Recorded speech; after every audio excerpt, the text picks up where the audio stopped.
Welcome to podcast Bincang Ruang, a podcast where we will dig deep into the topic of architecture and see how its width affects human-to-human interaction. Its length embodies the most complex philosophical problems, and its height affects human spirituality. Sit back and listen to how the space around you is built with multidimensional paradigm.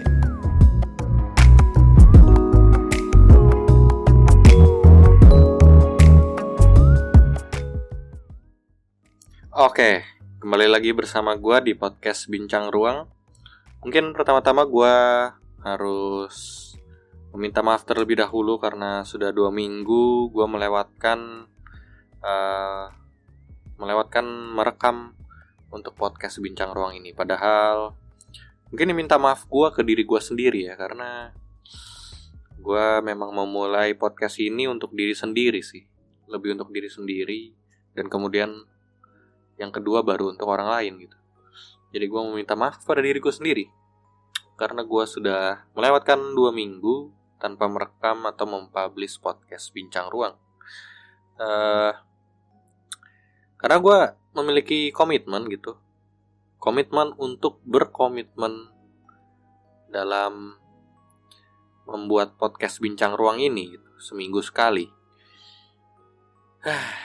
Dan gue melewatkan 2 minggu gitu karena gak tahu ya, gue capek banget gitu kerja setiap hari, dan mungkin setiap hari dikejar deadline beberapa proyek gitu, dan sampai ke titik dimana ketika gue pulang kerja itu gue bingung besok gue mengerjakan apa gitu. Bukan karena gak ada yang dikerjain, tapi karena terlalu banyak yang harus dikerjain. Gue sampai bingung gitu mana yang harus dikerjakan duluan besok. Dan ya begitulah, dan pulangnya malam terus. Ya makanya gue akhirnya ya udahlah, capek lah, nanti aja lah rekaman podcast Bincang Ruang, nanti aja lah. Akhirnya sampai 2 minggu terlewati tanpa gue merekam untuk podcast Bincang Ruang ini. Dan pada saat ini pun gue merekam podcast Bincang Ruang sekarang sudah malam, di hari Kamis, dan sekarang sudah jam 11 lewat. Jarum panjangnya ke angka 2, 11 lewat 10. Dan gue juga udah dalam keadaan yang sudah lelah dan capek karena sudah setelah bekerja gitu. Kalian pernah gak sih di titik jenuh seperti itu, atau di titik burnout gitu karena terlalu banyak yang harus dikerjakan, dan akhirnya kalian pulang karena bukan pekerjaan kalian sudah selesai, tapi karena sudah capek dan kalian sudah bingung mau mengerjakan yang mana terlebih dahulu gitu. Dan itulah apa yang gue alami. Dan ya, itulah mungkin suka dukanya dalam bekerja ya sebagai karyawan. Jadi di episode kali ini gue mungkin akan coba membahas tentang kebebasan berbicara. Di beberapa acara TV sedang membahas hal ini, bahkan di podcast-podcast terbesar di Indonesia yang billboardnya ada di mana-mana itu juga membahas hal ini juga, tentang kebebasan berbicara. Menurut gue hal yang kompleks dan rumit sih kebebasan berbicara itu, the freedom of speech ya. Di satu sisi kaum liberal yang condong mendukung kebebasan berbicara sampai ke titik yang paling radikal itu pasti akan membela mati-matian, dan mungkin argumennya adalah ya biarkan aja semua orang ngomong, dan biarkan perdebatan atau diskusi itu terjadi di ruang publik supaya argumennya bisa teruji. Dorong dorong sebuah argumen sampai ke titik puncak logikanya, sampai itu sudah tidak bisa didorong lagi secara logika dan akhirnya mentok gitu, dan tidak bisa membela idenya sendiri. Logika tersebut tidak bisa membela idenya sendiri, dan saat itulah jadi teruji gitu pemikiran. Jadi biarkan aja semua orang itu bisa mengeluarkan pendapatnya, bisa mengeluarkan ekspresinya, bisa mengeluarkan kritiknya, bahkan sampai ke titik kritik yang mungkin sifatnya seperti mocking gitu ya, seperti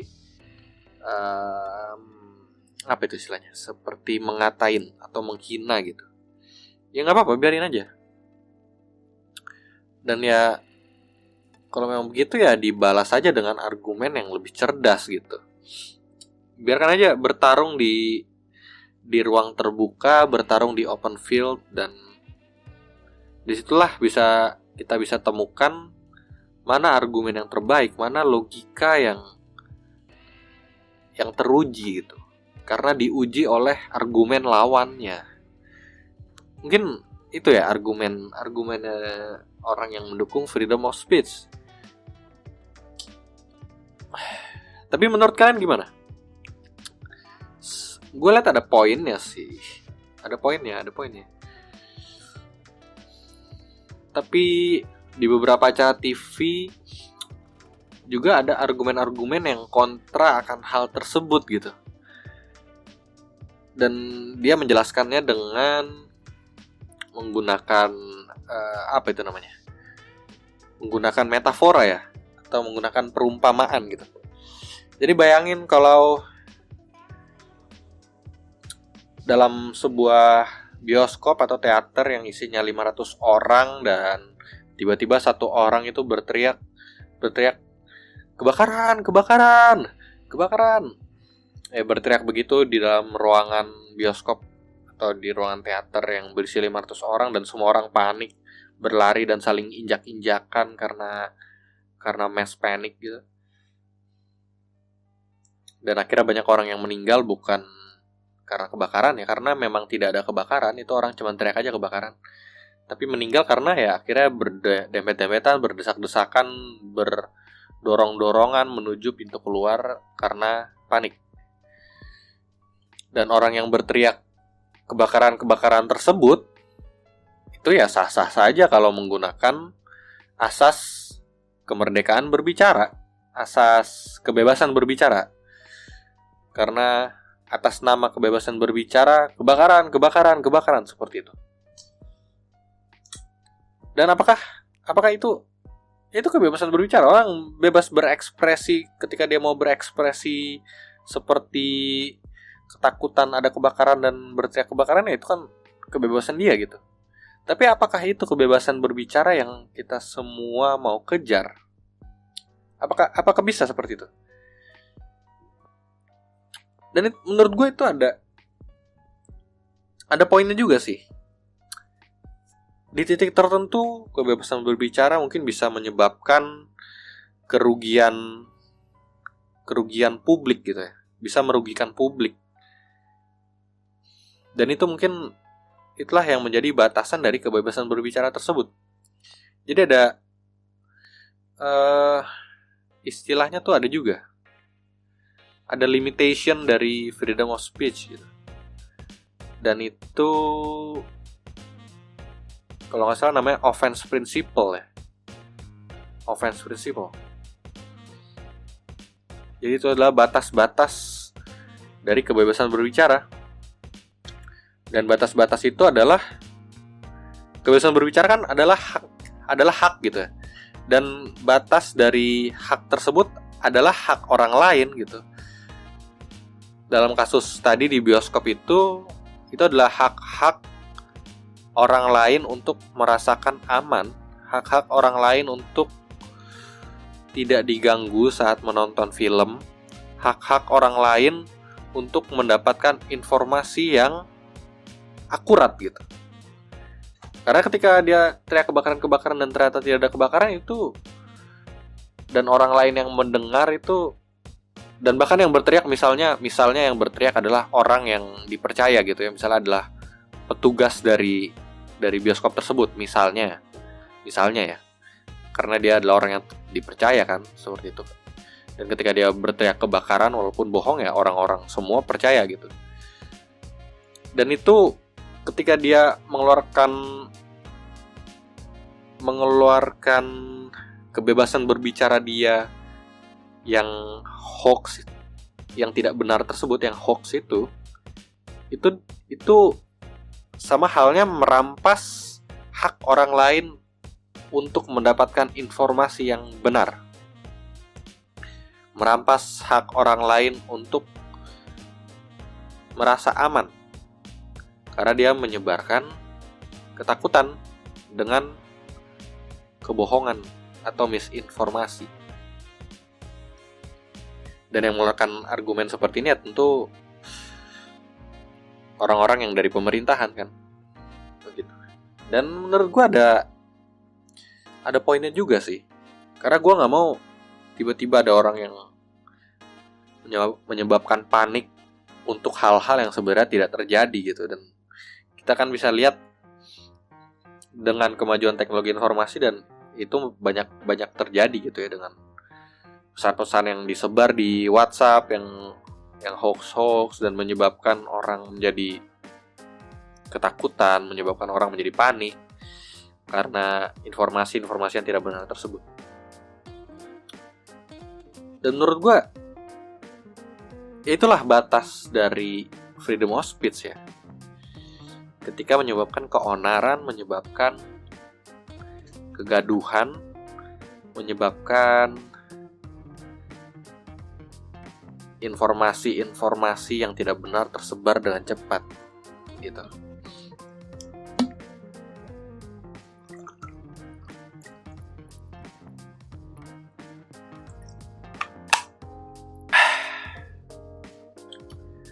Tapi ada satu masalah dari argumen ini.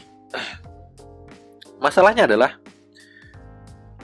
siapa yang menentukan bahwa hal tersebut menyebabkan keonaran? Dan apa batasannya gitu? Apakah ketika 10 orang panik itu disebut kegaduhan? Apakah ketika 2 orang panik itu disebut kegaduhan? Apakah ketika 100 orang panik itu disebut kegaduhan?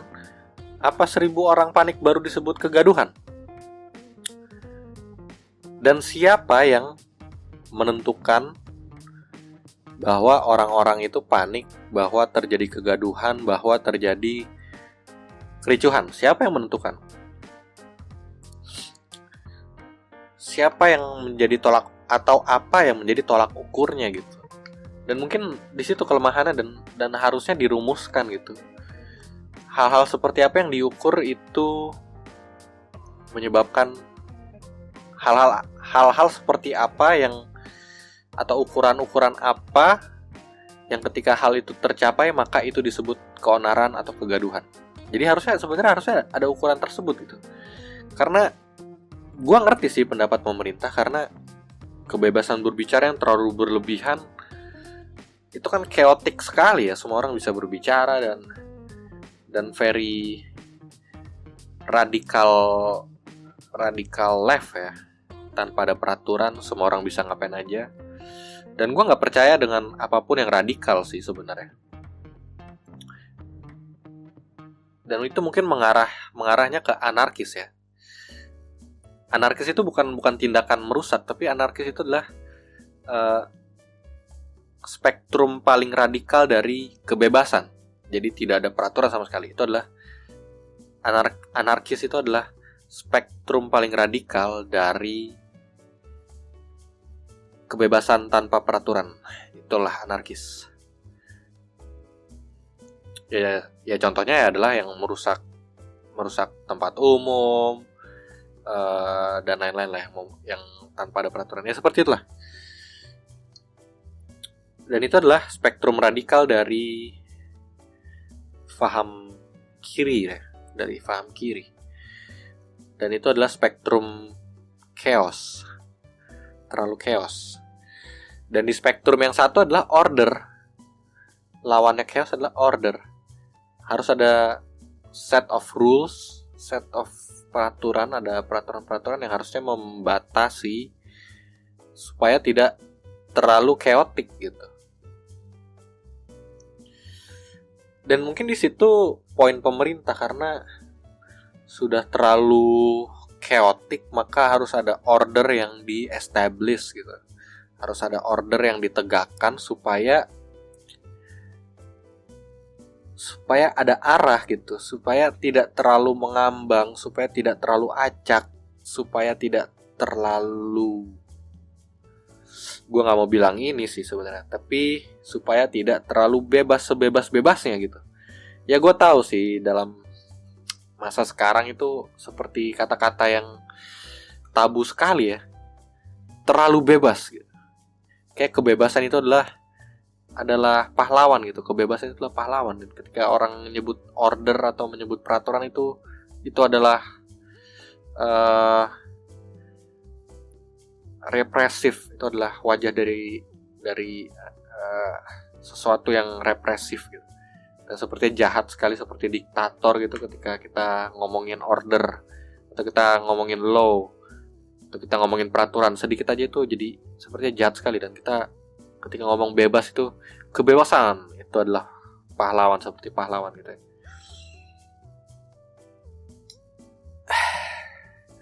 Gue percaya dengan balance, dengan keseimbangan sih. Jangan ada hal yang terlalu radikal gitu.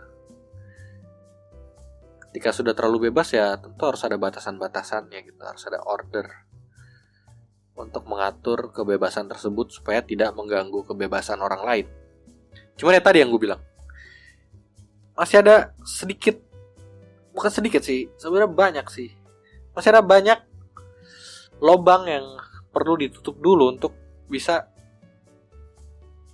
menciptakan order tersebut atau membatasi kebebasan tersebut. Karena siapa yang menentukan bahwa itu onar? Siapa yang menentukan bahwa itu menyebabkan kegaduhan gitu?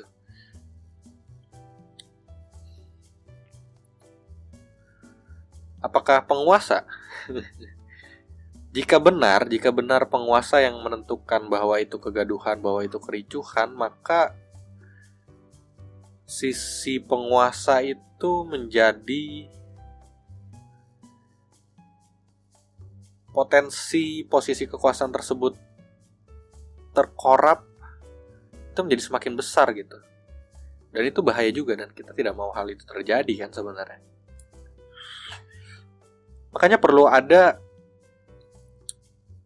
set of rules, batasan-batasan bahwa jika sudah mencapai titik tertentu maka itulah yang tidak boleh gitu.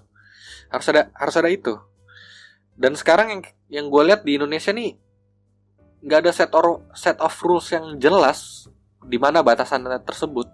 Batasannya adalah apakah ada yang tersinggung atau tidak, itu batasannya. Dan itu bukan order, itu chaos juga jadinya. Lu melawan chaos dengan chaos gitu. Karena tersinggung itu adalah feeling, dan feeling itu chaos gitu. Dan kebebasan itu chaos juga, dan lu melawan chaos dengan chaos, dan akhirnya menjadi chaos, akhirnya menjadi total chaos. Lu ngerti gak sih apa yang gue ngomongin? Ya, gue ngomongin apa sih? Ketika lu mau menegakkan order, lu harus ada sesuatu yang jelas, yang gak bisa chaos juga. Ordernya gak bisa chaos, lu harus ada sesuatu yang bisa terukur gitu. Gak bisa itu, karena batasan kebebasan berbicara adalah ketika ada yang tersinggung, maka itulah batasannya. Ketika kita ngomong di depan 100.000 orang, apa yang lu omongin ini memiliki potensi akan menyinggung orang kan? Apapun yang lu omongin pasti akan ada potensi menyinggung orang. Dan ketika lu ngomong di depan 100.000 orang, anggap perkataan lu ini sudah sangat aman, sehingga kemungkinan orang tersinggung adalah 0,1%. Tapi ketika lu ngomong di depan 100.000 orang, 0,1% dari 100.000 orang itu adalah berapa? 100.000 orang. 0,1% adalah 100 orang. Jadi ketika lu ngomong di depan 100.000 orang dan lu sudah mengambil measure untuk tidak menyinggung orang, sehingga perkataan lu itu menjadi sangat aman, sehingga potensi lu menyinggung orang itu adalah 0,1%, lu tetap akan menyinggung 100 orang. Itu kan, ketika lu ngomong sesuatu yang penting, gak mungkin itu tidak menyinggung orang gitu. Lalu ngerti kan, bahkan jika 0,01% atau 0,001%, itu tetap akan ada satu orang yang akan tersinggung ketika lo ngomong di depan 100.000 orang. Dan satu orang yang tersinggung itu sudah cukup untuk membuat lo terbawa ke polisi ketika satu orang yang tersinggung itu melaporkan lo ke polisi gitu. Jadi, gua setuju sama pemerintah bahwa kebebasan berbicara perlu dibatasi, tetapi batasan kebebasan berbicara di Indonesia saat ini masih terlalu chaotic. Lu gak bisa melawan chaos dengan chaos. Itu akan terjadi total chaos. Dan gue tahu pemerintah niatnya baik agar kita bisa sama-sama di Indonesia, bisa serasi, bisa saling toleransi, tidak terjadi perpecahan, tidak terjadi konflik horizontal dan lain-lain. Gue tahu tujuannya baik, tapi harus ada yang dipikirin lagi nih. Ketika lu mau menegakkan order, lu harus kaku. Order itu harus kaku. Gak bisa order itu kaku dan terarah dan lurus dan jelas gitu. Order itu nggak bisa yang dinamis, nggak bisa yang fleksibel seperti ayat karet yang banyak dibahas orang saat ini gitu. Itu mau menciptakan peraturan yang adalah representasi dari order, tetapi peraturan tersebut dinamis atau lentur atau karet, di mana lentur atau dinamis atau karet itu adalah representasi dari chaos gitu. Where's the logic, man? Ini mungkin agak filosofis ya, tapi dasar filosofisnya seperti itulah. Ini antara chaos dan order gitu, dan harus tercipta keseimbangan antara keduanya. Gue setuju, tapi ya begitu. Gue capek. Dulu gue adalah salah satu orang yang tidak setuju dengan undang-undang penghinaan agama atau blasfemi. Apa ya istilah Indonesianya blasfemi itu? Undang-undang tentang penghinaan agama. Dulu gue adalah salah satu yang tidak setuju dengan undang-undang tersebut. Tapi sekarang gue menjadi salah satu orang yang mungkin diperlukan ya, karena undang-undang tersebut itu mungkin sudah lebih tertata dengan baik dibandingkan dengan undang-undang satunya lagi yang tentang ketersinggungan. Undang-undang tentang penghinaan agama itu udah lebih, parameternya udah jelas gitu. Udah jelas. Ya walaupun masih banyak kritiknya juga sih, tapi itu sudah lebih jelas daripada undang-undang yang satunya lagi ini, yang tentang penghinaan, yang tentang bisa melaporkan asal lu merasa tersinggung. Seperti itu. Gue bukan ahli hukum, tapi yang gue lihat saat ini yang terjadi adalah cukup ada pihak yang tersinggung dan itu udah bisa pakai ayat tersebut untuk dilaporkan ke polisi, dan ya begitulah seperti yang gue bilang tadi. Ada berapa juta masyarakat di Indonesia, dan ketika lu ngomong di depan orang yang berjuta-juta itu, tidak mungkin tidak ada satu yang tidak tersinggung gitu. Bahkan ketika kemungkinan tersinggungnya adalah 0,00001%, dibagi 1 juta, pasti tetap ada satu yang tersinggung. Dan kalau yang tersinggung itu adalah orang yang berkuasa, ya udah lu matilah.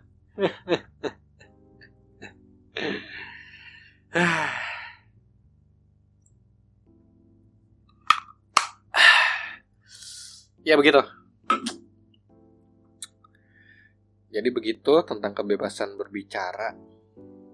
Jadi intinya gue setuju dengan kebebasan berbicara, dan kebebasan berbicara harus dilindungi oleh hukum. Tetapi kebebasan berbicara juga tetap perlu ada batasan-batasan tertentu, dan batasan-batasan tertentu itu harus terukur dengan pasti, dan batasan-batasan tersebut tidak boleh bersifat chaos juga, tidak boleh bersifat karet, tidak boleh bersifat fleksibel. Harus jelas terdefinisi mana batasan-batasannya dan mana yang itu sudah melewati batas limit dari kebebasan berbicara, dan bahwa kebebasan tersebut sudah melanggar kebebasan orang lain. Harus ada batas-batas yang jelas. Begitu pendapat gue tentang kebebasan berbicara. Oke. Dan mungkin akhir-akhir ini juga sedang viral tentang video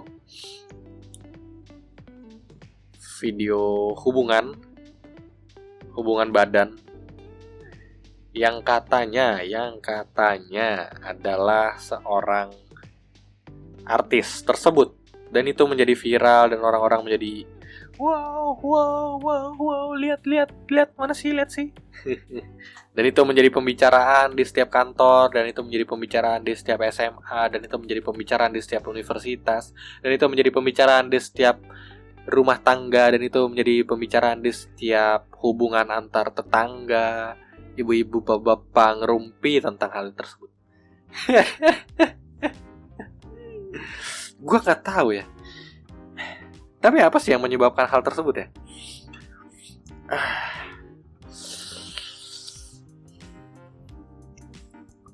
Gue ini adalah salah satu orang yang skeptis gitu. Dan gue kepikiran juga nih, apa ini pengalian isu ya? Masyarakat tuh kalau dikasih sesuatu yang erotis itu seneng gitu. Dan mulai masuk ke delusi dan imajinasinya sendiri, sehingga membatasi logika, sehingga membatasi sifat-sifat kritis dari masyarakat. Itulah mengapa ketika zaman Orde Baru hal-hal seperti ini menjadi lebih bebas gitu. Gue masih ingat ketika dulu gue kecil, dan setiap gue pulang dari sekolah masih menggunakan antar jemput sekolah. Saat itu gue mungkin masih TK atau SD kelas 1 gitu ya. Dan ketika gue pulang sekolah, gue selalu melewati pasar Minggu. Dan di pasar Minggu itu terpampang sebuah apa itu istilahnya ya, kayak kalau bioskop XX1 itu kan kayak biasanya ada poster film yang now showing gitu kan. Di depan mallnya misalnya, di depan mallnya ada poster yang gede tersebut. Jadi orang ketika ngelewatin mallnya tuh bisa ngeliat, oh sekarang yang lagi now showing tuh itu gitu. Ya dulu masih zamannya seperti itu karena belum ada internet kan, jadi dia pasang-pasang. Dan di pasar Minggu itu ada bioskop plus lah istilahnya, yang menampilkan film-film dewasa gitu, film-film panas. Dan di situ terpampang poster film yang now showingnya, dan itu gambar erotis seperti itulah, karena memang film-film dewasa. Dan itu zaman Orde Baru loh, dan itu lebih bebas gitu. Dan sebenarnya masuk akal sih, supaya rakyat itu terdelut ke dalam imajinasinya, ke dalam endorfinnya, ke dalam perasaan kesenangannya, sehingga sifat kritisnya bisa dinetralisir oleh hal tersebut. Dan itulah rahasia dari rezim-rezim yang diktator gitu ya. Gue nggak bilang bahwa rezim saat ini diktator ya, gue nggak bilang tersebut. Tapi itu adalah gue nggak bilang itu ya, tapi gue cuman ngasih contoh dulu saat Orde Baru gitu. Dan itu sih yang gue lihat. orang lebih bebas, dan kita bisa lihat warkop. Bercandaan-bercandanya kadang-kadang agak dark dan kadang-kadang agak erotis juga. Bercandaan-bercandaan zaman dulu itu tahun 90-an itu. Dan itulah yang menjadi dasar pemikiran skeptis gua. Ini jangan-jangan video ini nih sengaja di blow up karena dan bukan hanya itu sih. Lu tahu kan bahwa media itu juga punya saringan mana nih berita-berita yang akan kita blow up gitu. Dan lu kira-kira apa itu? Apa yang menjadi dasar-dasar mereka memilih sesuatu blow up dan sesuatu tidak perlu di blow up? Rating. Ya benar, rating. Duit, benar ya, duit. Traffic, benar traffic. Tapi mungkin juga nggak ada kepentingan kepentingan seseorang, kepentingan pihak tertentu, atau pesanan-pesanan untuk bro, nih bro, di blow up dong bro, nih di blow up, lu nggak perlu tahu tujuan gue apa, tapi ini lu tolong blow up lah gitu. Nih gue bayar nih segini nih. Ada mungkin nggak sih seperti itu? Atau gue aja yang terus skeptis ya, dan gue sudah terkontaminasi dengan pikiran-pikiran realita yang tidak seindah idealisme gitu. Menurut lu mungkin nggak kayak gitu? Karena menurut gue mungkin aja gitu. Karena media-media atau media besar itu juga dimiliki oleh orang-orang besar juga, dan orang-orang besar tersebut tidak mungkin tidak memiliki kepentingan atau tidak mungkin tidak memiliki koneksi di mana yang kayak aduh gak enak nih nolaknya, atau karena udah hubungan baik, atau mungkin ada politik balas budinya dan lain-lain lah, atau apa, atau mungkin kepentingan itu untuk menjunjung tinggi kepentingan grup tertentunya atau apa, gue nggak tahu. Tapi ada banyak faktor gitu yang bisa menyebabkan hal itu terjadi gitu. Dan lu masih percaya aja sama media. Gue nggak bilang bahwa itu tidak dipercaya. Gue bilang kita bisa percaya karena ada hal tertentu yang mungkin memang mulia dan baik, dan itu mereka mungkin ada orang-orang baik juga di situ, dan ya mereka pure untuk melakukan hal tersebut untuk masyarakat, untuk memberi penerangan terhadap masyarakat, kepada masyarakat. Tapi itu tidak menutup kemungkinan bahwa mungkin akan ada pesanan-pesanan yang tadi gue bilang, dan orang-orang yang baik-baik dan idealisme ini biasanya kan di tingkat-tingkat bawah, di karyawan-karyawan ya. Dan mereka nggak punya power untuk menolak tersebut. Kalau mereka menolak, kehilangan pekerjaannya. Dan yang ya lu ngerti kan maksud gue. Gue serem nih kalau narikin lebih jauh. Ya tapi lu ngerti lah maksud gue. Tetap ada kemungkinan tersebut gitu. Ya mungkin kemungkinannya cuma 0,1% atau kemungkinannya hanya 0,01%. Tapi kalau itu dikalikan dengan jumlah berita, dan dikalikan dengan jumlah waktu, dan dikalikan dengan lamanya media tersebut berdiri, anggap aja 0,01% kemungkinan media tersebut mengambil berita pesanan. Jadi media tersebut hanya mungkin mengambil pesanan itu ketika udah tidak mungkin mengelak lagi. Jadi ada kemungkinan 0,1% dia tidak bisa mengelak dari berita pesanan. Dan lu bayangin media tersebut sudah berdiri selama 10 tahun misalnya. Dan selama 10 tahun setiap harinya mereka harus mengeluarkan berita. Jadi selama 25 tahun tersebut sudah ratusan ribu berita yang dikeluarkan oleh media tersebut. Dan anggap aja 0,1% doang kemungkinan media tersebut mengambil berita pesanan. berita kepentingan orang tertentu atau kepentingan grup tertentu, 0,1% aja.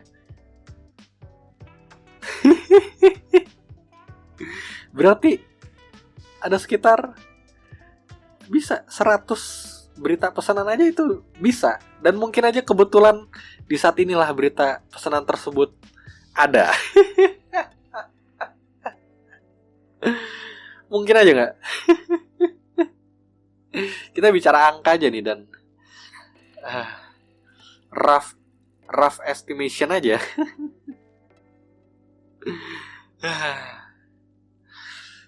Bro, tolong dong nih di blow up nih bro, supaya masyarakat agak relax sedikit.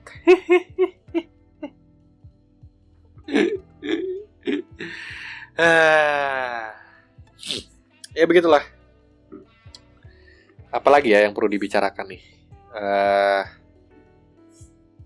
Apalagi sih yang lagi viral?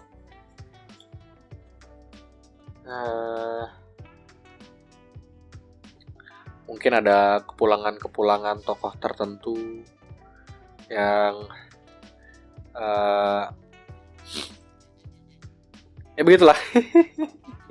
Itu agak susah gue bahas sih, gue serem ngebahas. Terus apa lagi ya? Gue udah kehabisan topik sih sebenarnya. Dan ini udah 30 menit lebih juga. Mungkin kita sudahi dulu podcast hari ini. Dan ya mungkin itu aja sih yang mau gue bicarakan pada episode kali ini. Tentang kebebasan berbicara. Mungkin lo bisa berpendapat di kolom komentar kalau kalian tidak takut kebebasan berbicara kalian diambil. Kalian bisa tinggalkan komentar. Dan kalian bisa memberikan pendapat kalian tentang kebebasan berbicara di Indonesia saat ini.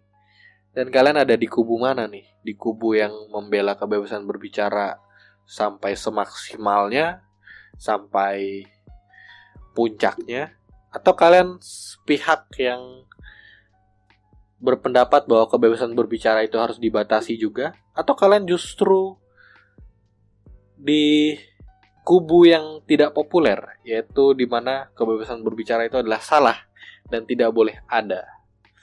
Kalian mungkin boleh berkomentar, boleh memberikan pendapat. Gua tertarik sekali untuk mendengar pendapat kalian karena seperti yang gue bilang pada episode sebelumnya, banyak hal dalam otak gua yang gua kesusahan untuk mencari teman berbicara dan teman berpendapat. Dan karena itulah gue membuat podcast ini untuk gue bisa melantur dan ngomong-ngomong sendiri. Mencurahkan isi pikiran gue yang terlalu banyak. Terlalu abstrak sehingga perlu gue curahkan. Harus ada media tertentu. Dan ini menjadi semacam terapi untuk diri gue sendiri sih sebenarnya. Dan disclaimer, jangan menganggap apa yang gue bicarakan ini benar. Anggap aja ini opini dan belum tentu benar, oke? Dan mungkin sekian untuk podcast Bincang Ruang episode kali ini. Kita bertemu lagi di episode selanjutnya. Bye-bye.